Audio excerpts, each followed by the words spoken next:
Stan Lee. The name echoes through the halls of comic book history as one of the most influential figures of all time. His contributions to the world of superheroes are immeasurable, having created or co-created some of the most iconic characters ever, including Spider-Man, the Fantastic Four, the X-Men, Iron Man, Thor, the Hulk, Black Panther, and Doctor Strange. Stan Lee wasn't just a writer or editor. He was a visionary who breathed life into these heroes and made them relatable to millions. But who was the man behind the legends? What drove him to create worlds that have captivated generations? Join us as we embark on a journey through the life and legacy of Stanley Martin Lieber, better known as Stan Lee. Get ready to dive into the mind of a genius, the heart of a hero, and the soul of Marvel. Before we delve into the life of this comic book icon, let's take a moment to appreciate his impact on our culture. In the post-war era, when comics were considered a mere pastime, Stan Lee emerged with a revolutionary idea. He realized that people wanted more from their superheroes, not just escapism, but also representation, diversity, and most importantly, relatability.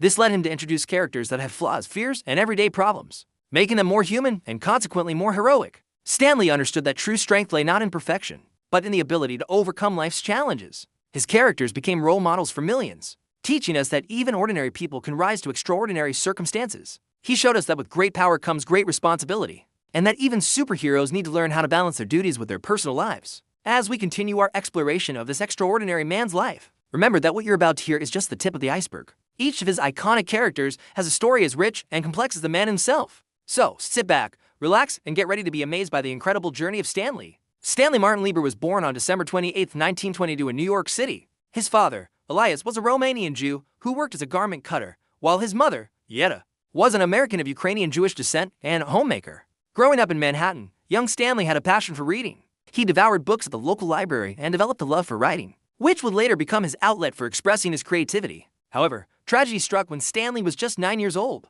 His father passed away, leaving Yetta to raise him and his younger brother, Larry, on her own. Despite the financial struggles, Yetta was determined to provide the best for her sons and sacrificed everything to ensure they had access to education. She instilled in them the importance of hard work, determination, and kindness, values that would shape Stan's character and influence his future creations. Despite his passion for writing, Stan was not particularly interested in school. He felt that academics didn't offer him anything personally, and often found himself getting into trouble for disrupting classes. Even so, he managed to graduate from DeWitt Clinton High School in 1940. It was during his final year in high school that Stan started attending comic conventions, an experience that would forever change his life. He was fascinated by the vibrant artwork and engaging stories in the comic books, and knew he wanted to pursue a career in the industry. However, his mother did not approve of his interest in comics and forced him to enroll in college. Stan reluctantly attended NYU for a semester before dropping out and joining the U.S. Army. During his military service, Stan served in the Signal Corps and worked as a cartoonist, creating training films and other visual materials. This experience allowed him to hone his artistic skills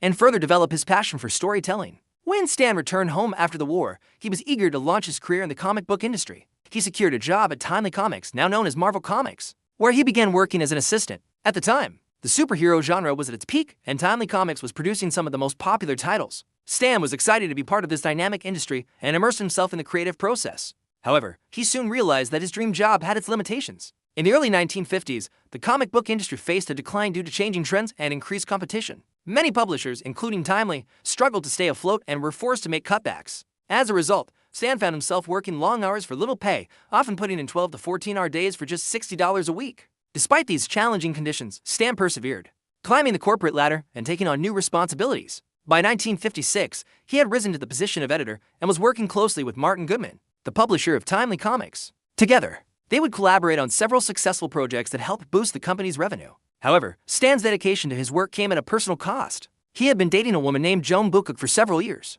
but their relationship suffered due to his demanding job. Eventually, Joan ended their engagement and married someone else, leaving Stan heartbroken. Devastated by the loss of his fiancée, Stan began searching for an outlet for his grief and found solace in writing. He penned a poem titled The Tale of Two Cities and sent it to Collier's magazine, hoping for a response. Much to his surprise, the magazine accepted his work and paid him $50 for it. This unexpected success gave Stan the confidence to explore other writing opportunities. In 1958, he wrote a romantic comedy play called See the Fiddler on the Roof, which enjoyed a successful run off Broadway. But it was his foray into science fiction that truly made a mark. Stan wrote several short stories that were published in magazines like Galaxy Science Fiction and Worlds of Science Fiction. These stories were well received by readers and critics alike, establishing Stan Lee as a talented writer beyond the realm of comics. With his reputation growing, Stan decided to venture into television, writing scripts for shows like The Twilight Zone, The Defenders, and The Man from U. And CLE, he also co-wrote the screenplay for the 1964 animated film The Jungle Book. Throughout this time, Stan continued to work at Timely Comics, now known as Atlas Comics, but his focus had shifted to other areas of the entertainment industry. It wasn't until 1961 that Stan would return to comics with a bang. That year, he co-created the Fantastic Four, a superhero team consisting of Reed Richards, Susan Storm, Johnny Storm, and Ben Grimm. The series debuted in November and was an instant hit with readers. Stan's knack for creating relatable characters and weaving compelling storylines resonated with audiences and established him as a leading figure in the comic book industry. As the Fantastic Four soared in popularity, Stan continued to innovate, introducing new characters and expanding the Marvel Universe. He created the Hulk in May 1962, Spider-Man in August 1962, Thor in August 1962, Iron Man in March 1963, and the X-Men in September 1963. Each of these characters brought something unique to the table, appealing to a diverse range of readers and solidifying Marvel Comics' place in pop culture. As Stan's star rose in the comic book world, so did his profile outside of it. He became a familiar face on talk shows, appearing on programs like The Tonight Show, The Ed Sullivan Show, and The Mike Douglas Show. He even made cameos in movies and TV shows, showcasing the growing influence of comics in mainstream entertainment. But amidst all the success, there was a darker side brewing. In 1973, Stan's wife Joan was diagnosed with cancer, causing a significant rift in his life. The diagnosis shook him to his core, and he poured his emotions into his work,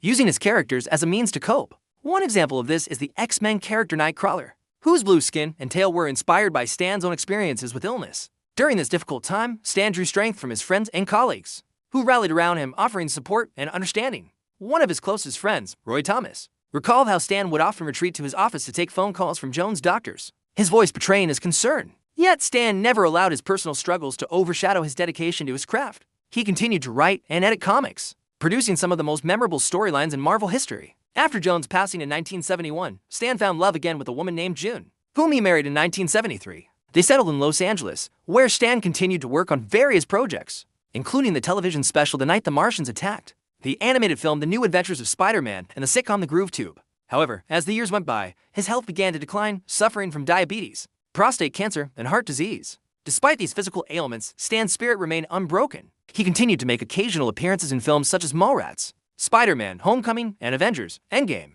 and he remained active in charity work, lending his name and likeness to various organizations, including the American Cancer Society and the Muscular Dystrophy Association. In 2017, Stan suffered a serious health scare that left him hospitalized for several months. He recovered but continued to struggle with his health, eventually requiring a wheelchair for mobility. Nevertheless, his indomitable spirit endured. On November 12, 2018, at the age of 95, Stan Lee passed away in Los Angeles due to multiple organ failure. His death sent shockwaves throughout the entertainment industry and left a void in the hearts of millions of fans worldwide. The outpouring of grief was immense, with celebrities, politicians, and everyday people sharing their condolences and celebrating his extraordinary life. As we reflect on the life and legacy of Stan Lee, let us remember not only the man who brought superheroes to life, but also the person who touched the lives of those around him. With his kindness, humor, and unwavering determination, Stan may be gone, but his creations and the lessons they impart will continue to inspire generations to come. Hey, everyone, thanks for joining us on this journey through the life of Stan Lee, the man who brought heroes to life. If you enjoyed this video, don't forget to give it a thumbs up and share it with your fellow comic book enthusiasts.